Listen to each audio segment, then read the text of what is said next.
Doctor Baba Saheb Ambedkar open university.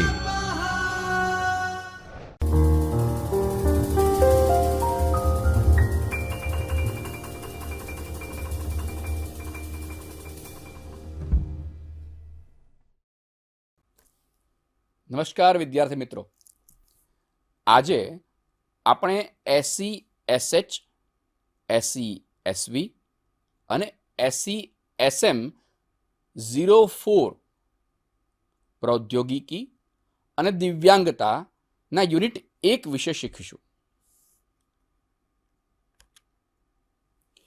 મિત્રો, ધ્યાન એ રાખવાનું છે કે આ ત્રણેય સ્પેશિયલાઇઝેશનનો પ્રથમ યુનિટ સમાન છે. તો યુનિટ 1 વિભાગ 1 છે શૈક્ષણિક પ્રૌદ્યોગિકી, અર્થ અને કાર્યક્ષેત્ર. તો સૌ પ્રથમ આપણે શૈક્ષણિક પ્રૌદ્યોગિકીની વધારે સ્પષ્ટતા મેળવવા માટે તેની વ્યાખ્યાઓ જોઈશું.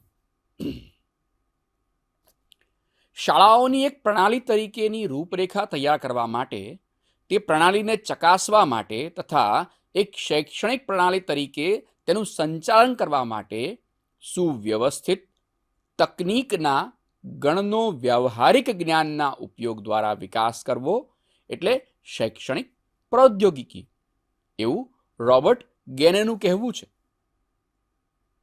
લેથ એની સામે એમ કહે છે કે અધ્યાપન અને તાલીમની અસરકારકતા વધારવા માટે અધ્યયન અને અધ્યાપન પરિસ્થિતિઓ અંગેના મનોવૈજ્ઞાનિક જ્ઞાનનો વિનિયોગ કરવો એટલે શૈક્ષણિક પ્રૌદ્યોગિકી. મિત્રો, લેથની વ્યાખ્યા એ રીતે વધારે સમજાય એવી છે કે તે જણાવે છે કે જ્યારે પણ અધ્યાપન અને તાલીમની અસરકારકતા આપણે જે હોય તેના કરતાં વધારવી હોય તો તે માટેની અધ્યયન અને અધ્યાપન પરિસ્થિતિઓના મનોવૈજ્ઞાનિક વિનિયોગને આપણે પ્રૌદ્યોગિકી કહે છે. પ્રૌદ્યોગિકી એટલે ટેકનોલોજી.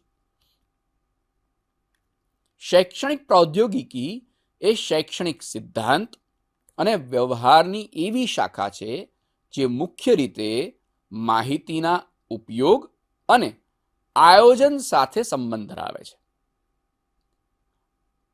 અહીં માહિતીનો ઉપયોગ અને તેનું આયોજન, તમારી પાસે જે માહિતી છે એનો વિનિયોગ, વ્યવહાર તમે કેટલી સારી રીતે કરી શકો છો, એનું આયોજન કરવું, જે અધ્યયન પ્રક્રિયાનું નિયંત્રણ કરે છે, તેને આપણે શૈક્ષણિક પ્રૌદ્યોગિકી કહી શકીએ એવું હેડનનું માનવું છે.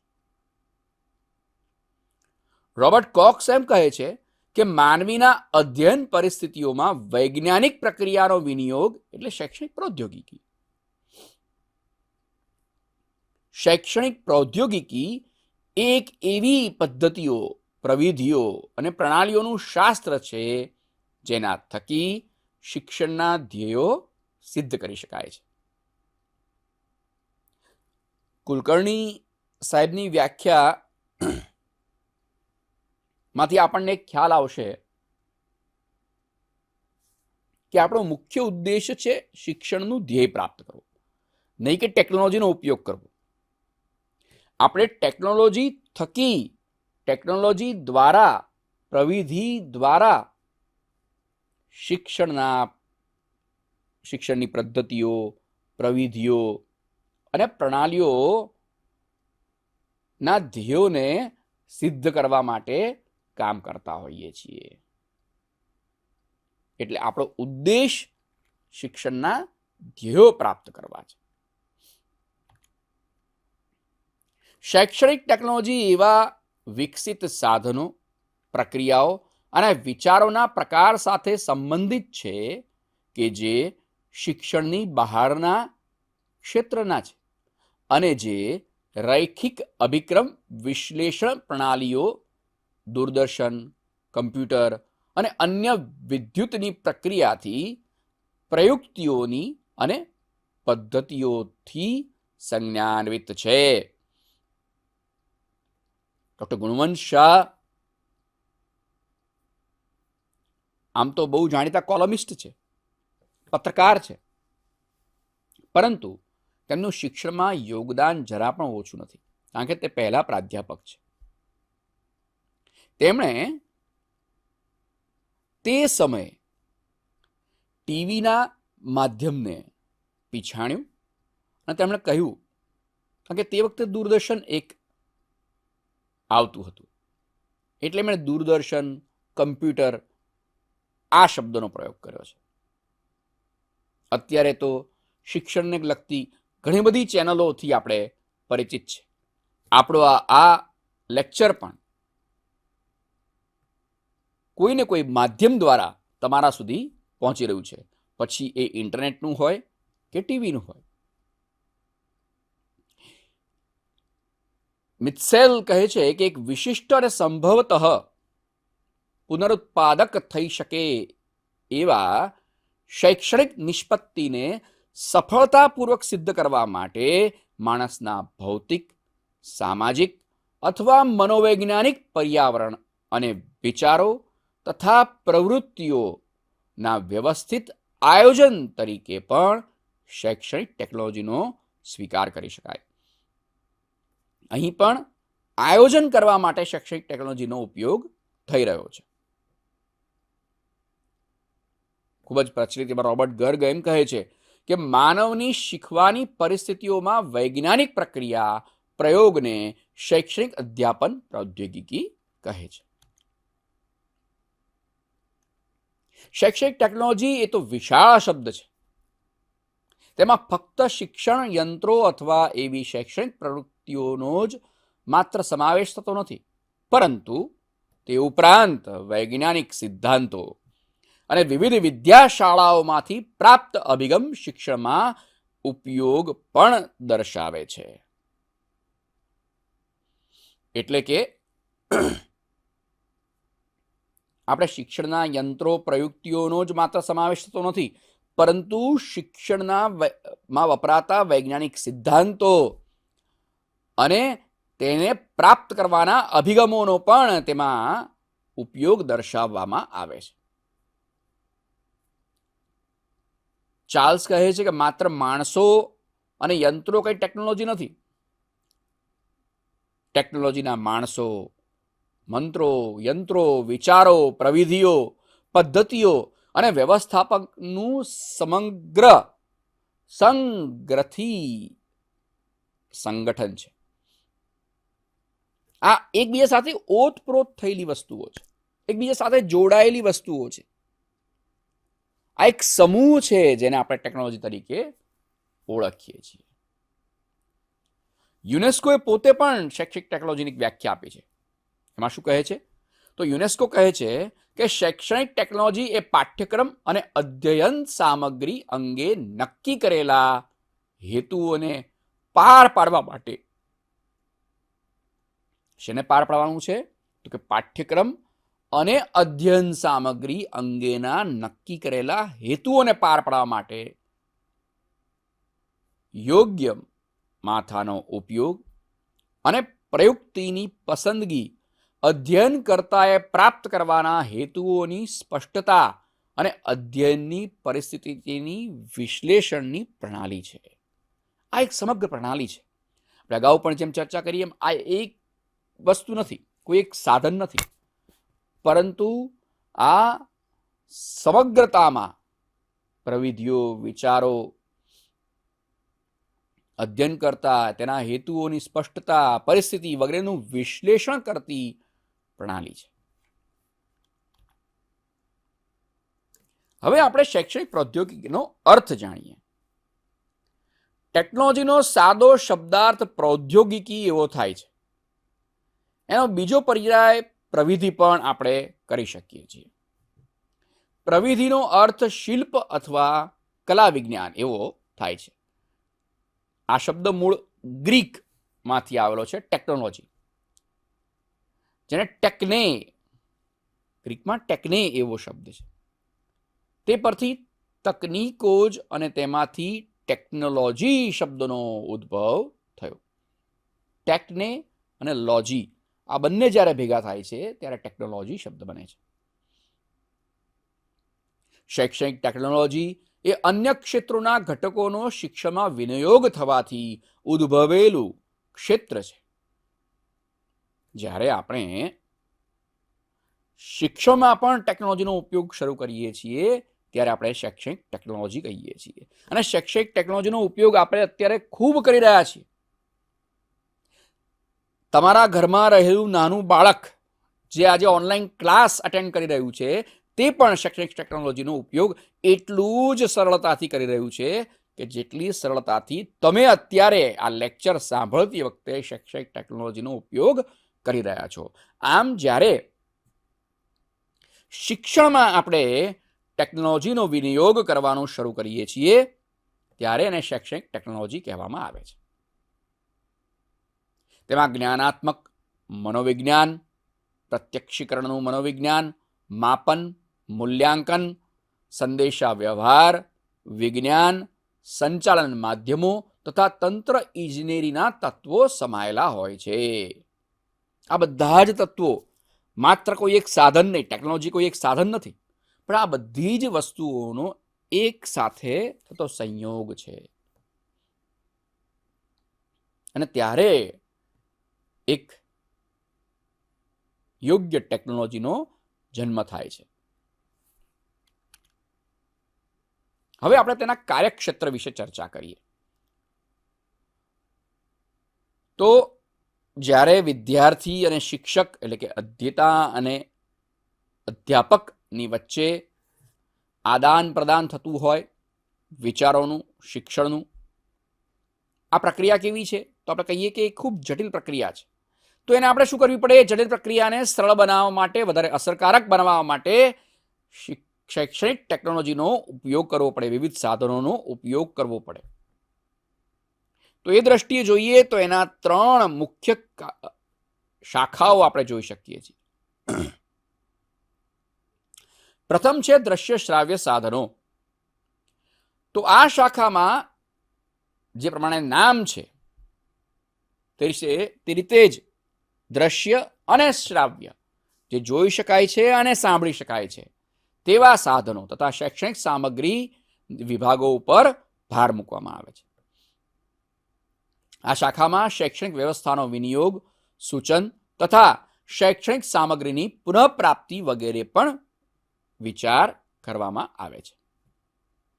બીજી શાખા છે માનવ વ્યવહારની ગહનતાના આધારે શૈક્ષણિક સામગ્રીનો અને શૈક્ષણિક સામગ્રી દ્વારા શૈક્ષણિક ધ્યેયો સિદ્ધ કરવામાં આવે છે. આમાં શિક્ષણના અભિક્રમો બનાવવામાં આવે છે. સમૂહ સિદ્ધાંતોનો સમૂહ શિક્ષણમાં વિનિયોગ કરવામાં આવે છે. ત્રીજી શાખામાં શૈક્ષણિક સામગ્રી બનાવવા માટે ઇજનેરી ટેકનોલોજી, શૈક્ષણિક સામગ્રી, મકાન એટલે કે વર્ગ, ટીવી, રેડિયો, ટેપ રેકોર્ડર, સીડી વગેરેના વિકાસનો પ્રભાવ શૈક્ષણિક વ્યવહારની પરિવર્તનની પ્રક્રિયા ઉપર પણ પડતું હોય છે. રોવંત્રાના મતે શૈક્ષણિક પ્રૌદ્યોગિકીનું કાર્યક્ષેત્ર જો આપણે જોઈએ તો સૌ પ્રથમ છે અધ્યયન અધ્યાપન પ્રક્રિયા. રોએ પણ બહુ જ વિસ્તારપૂર્વક આની સમજ આપી છે, જેના લીધે આપણે બહુ સરળતાથી એને સમજી શકીશું. તો અધ્યયનલક્ષી વર્ગ વ્યવહાર દ્વારા અધ્યાપનને કાર્યક્ષમ બનાવવું. તમારું લક્ષ્ય નિશ્ચિત હોવું જોઈએ વર્ગ વ્યવહાર દરમિયાન. તો તમારું લક્ષ્ય નિશ્ચિત નથી તો તમારી કાર્યક્ષમતા ઘટી જશે. વર્ગખંડ અધ્યાપન દરમિયાન દ્રશ્ય શ્રાવ્ય સાધનોનો ઉપયોગ કરી અધ્યયન બહુ ઇન્દ્રિયગામી બનાવવું. તમે માત્ર બોલશો કે તમે માત્ર વસ્તુને દેખાડશો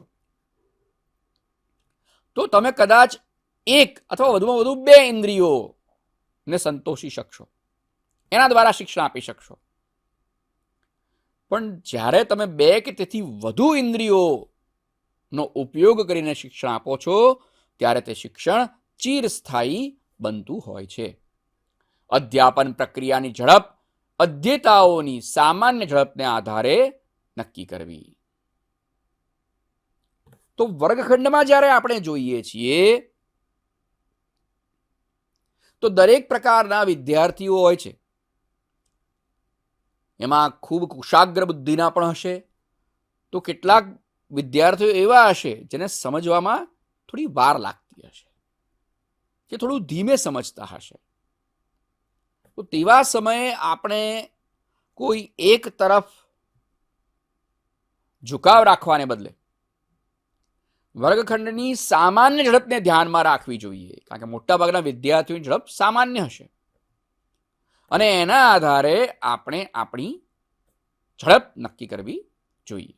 વર્ગખંડ પ્રત્યાયન અસરકારક બને તેવા અધ્યાપન વ્યવહારને વિકસાવવો જોઈએ. બીજો મુદ્દો છે વૈયક્તિક અધ્યાપન પ્રૌદ્યોગિકી. અધ્યાપન કરતા અધ્યેતા સ્વ અધ્યયન દ્વારા કંઈક ને કંઈક નવું પ્રાપ્ત કરે તે માટે અભિપ્રેરણા પૂરી પાડી શકાય. વિદ્યાર્થીને એમ લાગવું જોઈએ કે તે કંઈક નવું શીખી રહ્યા છે અને નવું શીખવાની જિજ્ઞાસા તેને શિક્ષણ તરફ દોરી જશે. નિરીક્ષિત સ્વાધ્યાય પદ્ધતિ હોવી જોઈએ. તમે જે પણ સ્વાધ્યાય આપો એનું નિરીક્ષણ થતું રહેવું જોઈએ, મૂલ્યાંકન થતું રહેવું જોઈએ. અભિક્રમિત અધ્યયન જેવા સ્વ અધ્યયન કાર્યક્રમોનો વિનિયોગ કરવો જોઈએ. અભિક્રમિત અધ્યયન વિશે આપણે વિસ્તારપૂર્વક આગળના આપણા લેક્ચર્સમાં જાણીશું. અધ્યેતાના રસ, રુચિ, વલણ, કક્ષા, કૌશલ્ય, અનુભવોને આધારે અધ્યયન કરાવવું જોઈએ.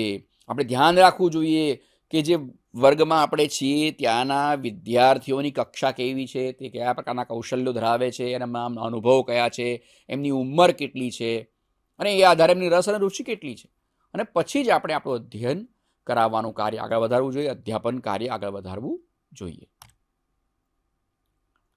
અભિક્રમિત અધ્યયનમાં અધ્યેતાના રસ, રુચિ અનુસાર વિષય વસ્તુની અભિક્રમિત અધ્યયન માટે વિકસાવવી જોઈએ. અભિક્રમિત અધ્યયનના રૈખિક અને પ્રશાખા અભિગમને આપણે સમજવા જોઈએ. એઝ અ ટીચર આપણે આ બંને વસ્તુઓને શીખવી જોઈએ કે રૈખિક અભિક્રમિત અધ્યયન શું છે અને પ્રશાખા અભિક્રમિત અધ્યયન શું છે.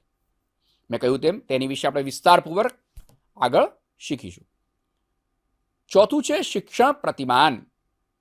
બ્રશ અને જોઈસ દ્વારા સૂચિત શિક્ષણ પ્રતિમાનનો ઉપયોગ કરવો જોઈએ. ગાણિતિક કે વૈજ્ઞાનિક સંકલ્પનાઓ પ્રાપ્તિ માટે સંકલ્પના પ્રાપ્તિ પ્રતિમાન કે અધ્યેતાની કલ્પના શક્તિ કે તર્ક શક્તિ વિકસી શકે તેવા યોગ્ય પ્રતિમાનોનો વર્ગખંડ અધ્યાપનમાં ઉપયોગ કરવો જોઈએ. અહીંયા આગળ યોગ્ય પ્રતિમાનોનો વર્ગખંડમાં ઉપયોગ કરવાનો હોય, નહીં કે તમે વિદ્યાર્થીઓને હાથી શીખવતા હોય અને તમે આખો હાથી વર્ગખંડમાં લઈને જતા રહો. તે યોગ્ય કહેવાય નહીં. એટલે શિક્ષક તરીકે આપણને યોગ્ય અયોગ્યનું ભાન હોવું જોઈએ. આપણે વિવેક બુદ્ધિનો ઉપયોગ કરીને શિક્ષણમાં તેનો ઉપયોગ કરતા રહેવો જોઈએ. પાંચમું છે અધ્યયનના સિદ્ધાંતો. અધ્યયનના સિદ્ધાંતોની સંકલ્પના સ્પષ્ટ હોય તો જ તેને વ્યવહારમાં પ્રયોજી શકાય. અધ્યયન સિદ્ધાંતોને આધારે પદ્ધતિઓનો વિકાસ કરવો જોઈએ અને વિષય વસ્તુને સમજી અને પછી તેનો હેતુ નિર્ધારણ કરતા રહેવું જોઈએ. ત્યાર પછીનો મુદ્દો ખૂબ અગત્યનો છે અને અત્યારના સાંપ્રત સમયમાં સૌથી વધારે ઉપયોગમાં આવે તેવો છે, એ છે ઈ લર્નિંગ અથવા તો ઓનલાઈન લર્નિંગ. ઇન્ટરનેટના માધ્યમ દ્વારા શિક્ષણ પ્રાપ્ત કરવાનું હોય છે.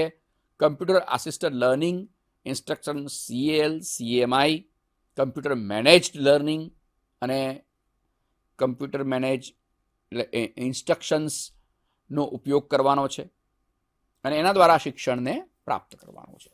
અત્યારે જે આપણે શિક્ષણ પ્રાપ્ત જે અત્યારે ઓનલાઈનની વાત કરી રહ્યો છું, હું જે આપને વાત કરી રહ્યો છું, એમાં કમ્પ્યુટર આસિસ્ટેડ ઇન્સ્ટ્રક્શન આપણને અત્યારે હાલ આપણે રીતે નથી કરી રહ્યા. આપણે ઇન્ટરનેટના માધ્યમ દ્વારા જરૂરથી શિક્ષણ પ્રાપ્ત કરી રહ્યા છીએ.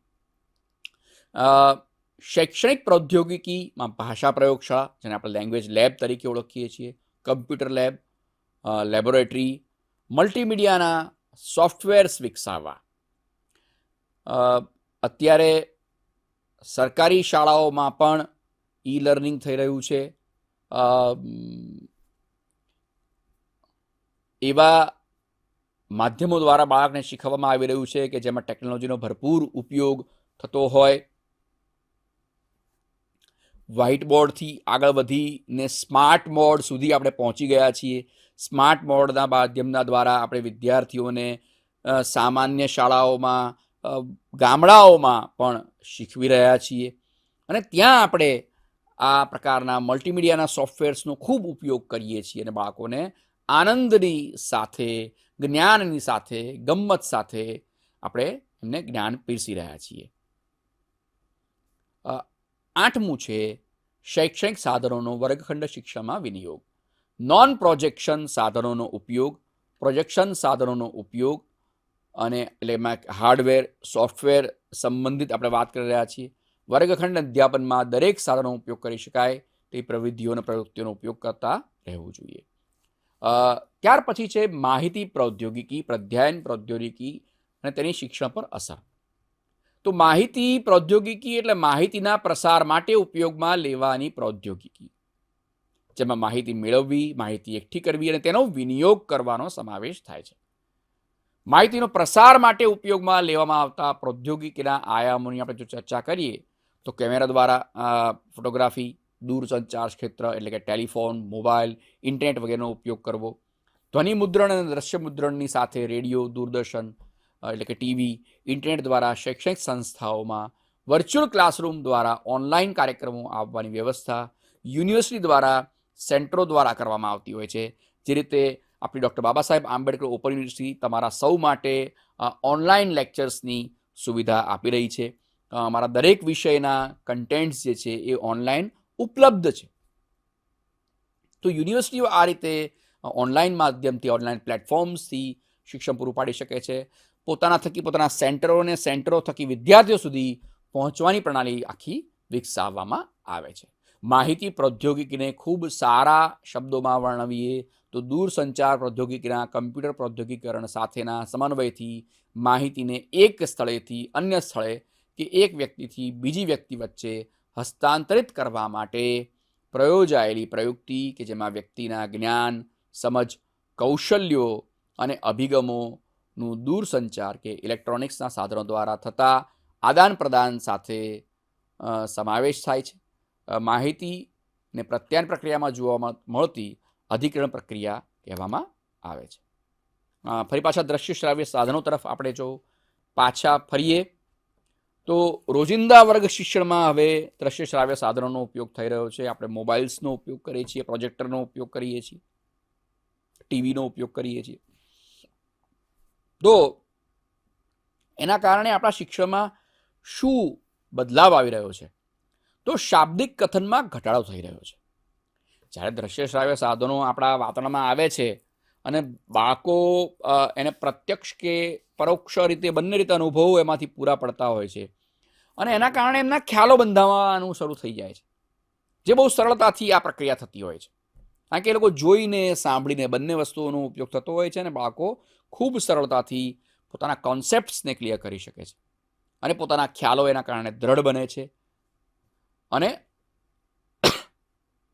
નવા વિચારો, મૂર્ત, અમૂર્ત ઘટકો આ બધું આપણે બહુ સરળતાથી શીખવી શકીએ છીએ. જે શિક્ષકે પહેલાં માત્ર બોલીને સમજાવવું પડતું હતું, હવે સીધું દેખાડીને સંભળાવીને કરી શકે છે. એટલે એના કારણે એનું બોલવાનું ઘટી ગયું છે. શિક્ષણને કાયમી બનાવે છે. મિત્રો, જ્યારે આપણે દ્રશ્ય શ્રાવ્ય સાધનોનો ઉપયોગ કરીએ છીએ તેમાં અગાઉ આપણે ચર્ચા કરી તે પ્રમાણે બાળકોને બહુ ઇન્દ્રિય સંવેદનો પ્રાપ્ત થાય છે, જેના કારણે આ શિક્ષણ જે છે એ ચિરસ્થાયી બને છે અને એનો રસ સતત શિક્ષણમાં રહે છે અને એના અનુભવો જે છે એની ગુણવત્તાઓ વધુ સુદૃઢ બનતી હોય છે. તે સ્વપ્રવૃત્તિઓને તે ઉત્તેજે છે. એ પોતે એના કારણે બુલેટિન બોર્ડ ઉપર મૂકેલા ચિત્રો જુએ છે કે ભાઈ શિક્ષકે મને આ વસ્તુ શીખવાડી, લાવો હું જઈને મારા બુલેટિન બોર્ડ ઉપર જોઉં કે શું લગાડ્યું છે. ચાર્ટ્સ મૂકેલા હોય, તમે પેમ્પલેટ્સ કોઈ લગાડ્યું હોય, કોઈ ન્યૂઝપેપરનું કટિંગ ત્યાં આગળ લગાડ્યું હોય, સુંદર મજાનું એક ચિત્ર લગાડ્યું હોય, તો એ જોશે, એમાંથી જ્ઞાન પ્રાપ્ત કરવાની કોશિશ કરશે જાતે. શિક્ષકે કહેવાની જરૂર રહેશે નહીં. પ્રયોગશાળામાં કેલેડોસ્કોપની રચના અંગેનો પ્રયોગ જોયા પછી બાળકો કાચની પટ્ટીઓ એકઠી કરી તેમાં કેલેડોસ્કોપ બનાવવાનો પ્રયોગ કરતા હોય છે. તમે જોયું હશે ઘણી વખત વિદ્યાર્થીઓ ફૂટપટ્ટીનો જેવા સાધનનો ઉપયોગ કરીને પણ એને મેગ્નિફાઈંગ ગ્લાસ તરીકે ઉપયોગ કરીને શિક્ષણ મેળવતા હોય છે. આ પણ શિક્ષણ મેળવવાની જ પ્રવૃત્તિ છે. શિક્ષકે તેનામાં શિક્ષા પ્રાપ્ત કરવાની ઈચ્છાને જાગૃત કરી છે, અને આ ઈચ્છાને કારણે વિદ્યાર્થી અલગ અલગ સાધનોના માધ્યમથી પોતે શિક્ષણ પ્રાપ્ત કરવા માટે આત્મપ્રેરણા કેળવે છે. જાણીતા પુસ્તકોના ચિત્રો, વાર્તાઓના બુલેટિન બોર્ડ પર મૂકવામાં આવે તો વિદ્યાર્થીઓ વધુ જાણકારી પ્રાપ્ત કરવાની ઈચ્છા એનામાં જાગૃત થાય છે. દબાઈ ગયેલા રસને જાગૃત કરે છે. પરીક્ષાની તૈયારીના દિવસોમાં બાળકો રમતગમત ભૂલી જાય છે, અને રમવું ફરવું બાળકોના સહજ સ્વભાવમાં તો હોય જ છે. એના કારણે સંજોગોવશાત આવી પડેલ પરીક્ષાની તૈયારીને કારણે બાળકોની ખેલકૂદની ઈચ્છાઓને દબાવવી પડે છે. આ તણાવમાંથી મુક્ત કરવા માટે ખેલકૂદ અંગેની ફિલ્મ બતાવીને, નવી રમતો બતાડીને ખેલકૂદ અંગેનો રસ વિદ્યાર્થીઓમાં જાગૃત કરી શકાય છે. આપણે તેનો ઉપયોગ અર્થપૂર્ણ શબ્દભંડોળના વિકાસમાં પણ કરી શકીએ છીએ. જેમ કે તમે આદર્શ શહેરોના નકશા આકૃતિ બતાવવાથી બાળકને પ્રત્યક્ષ અનુભવ તેનો થાય છે. ગૂગલ મેપ એનું તાદર્શ ઉદાહરણ છે. તેમાં વપરાયેલા શબ્દ પ્રયોગ જેવા કે વિદ્યુત, પુસ્તકો, આરોગ્ય, લોક સંસ્કાર, સંસ્કૃતિ વિકાસ, સમાજ રચના વગેરે વિશે પણ તે જાણી શકે છે. કોઈ એક ફિલ્મ જોઈને, કોઈ એક નાટક જોઈને બાળકો તેમાંથી તેના સંવાદોના માધ્યમથી અર્થપૂર્ણ ભાષાને પ્રાપ્ત કરી શકે છે અને પોતાનું ભાષા ભંડોળ વિકસાવી શકે છે. એના કારણે અન્ય સાધનોની અસર પણ વધે છે. આજે વૈજ્ઞાનિક સંશોધનો અને બૌદ્ધિક વિકાસ થયા હોવા છતાં આપણા અભ્યાસક્રમો જે બાળકોને ધ્યાનમાં રાખીને લખાયા છે તે યોગ્ય હોતા નથી. તેમાં આપેલ માહિતી તેમની કક્ષાની સમજ કેળવી શકે તેવા પ્રકારની હોતી નથી. ઘણી વખત એવું બનતું હોય છે. આથી દ્રશ્ય શ્રાવ્ય સાધનો પાઠ્યપુસ્તકને અસરકારક બનાવવામાં ઉપયોગી થાય છે. વર્તમાન સમયમાં જે પ્રાપ્ય છે તે પૂર્ણ નથી. આથી આવા શિક્ષકોને પૂર્ણ કરવા માટે તેમજ ખૂટતી ક્ષમતાને ઉમેરવા માટે પણ દ્રશ્ય શ્રાવ્ય સાધનોનો ઉપયોગ આપણે કરતા હોઈએ છીએ. દ્રશ્ય શ્રાવ્ય સાધનોને વધારે સમજવા માટે તમારી સમક્ષ અહીંયા આગળ હું એક ચાર્ટ રજૂ કરું છું. આ ચાર્ટ તમારી સામે તમારી ભૂખ ઉઘાડવા માટે મેં મૂક્યો છે. અહીં મેં પણ જે ઉપયોગ કર્યો છે તે પણ એક દ્રશ્ય સાધનનો ઉપયોગ કર્યો છે, જેમાં તમને ચિત્રો જોવા મળી રહ્યા છે અને એની સાથેના નામ લખેલા છે. આ આખા ચાર્ટની આપણે વિસ્તૃત ચર્ચા આપણા આવતા લેક્ચરમાં ચોક્કસથી કરીશું. પણ અહીં તમારા સમજ માટે મેં કીધું એમ તમારી એક ભૂખ ઉઘાડવા માટે તમે તમારી રીતે પોતે પણ જાતે ઇન્ટરનેટના માધ્યમથી તમારી જાતે એક લિસ્ટ બનાવો અને તૈયાર કરો કે કયા કયા સાધનોનો ઉપયોગ આપણે શિક્ષણમાં કરી શકીએ છીએ, અને એની એક યાદી બનાવો અને એ યાદી તમારા શિક્ષકને પાસે તપાસવા લઈ જાઓ.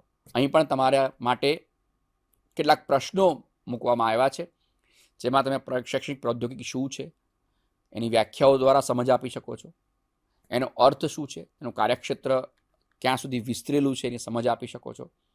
દ્રશ્ય શ્રાવ્ય સાધનોની સમજ તમે વિસ્તારપૂર્વક આપી શકો છો.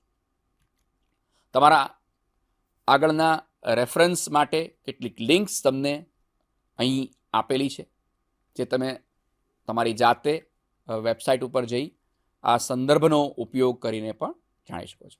મિત્રો, આપણે એ હંમેશા યાદ રાખવાનું છે કે શિક્ષણમાં જે ટેકનોલોજીનો ઉપયોગ કરીએ છીએ ધ્યેયો પ્રાપ્ત કરવા માટે એ જ સાચી ટેકનોલોજી છે.